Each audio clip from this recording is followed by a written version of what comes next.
What percentage of 90 is 36? Ganito lang yan. May simple trick dyan mga palalabs. Para mabilis, magtuloy-tuloy ang pag-solve. Ito lang yan. Pag nakita nyo tong off, di ba? Ibig sabihin ang sumunod na number niyan is sa denominator siya ilalagay. And then, pag may nakita kayong ito is, so ibig sabihin ang number niyan is sa numerator. Yan, di ba? Next, i-multiply natin pareha sa 100 ang numerator at saka denominator. Ganito yan pag isusulat. 36 times 100 over 90 times 1 over 100.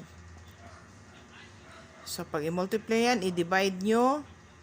Ang resulta is 40. I-multiply yan, di ba? Taanggan yan yung over. So, 40%. O, diba? Ganon lang siya. Letter B ang sagot. Yan siya, mga palalabs. Thank you, thank you.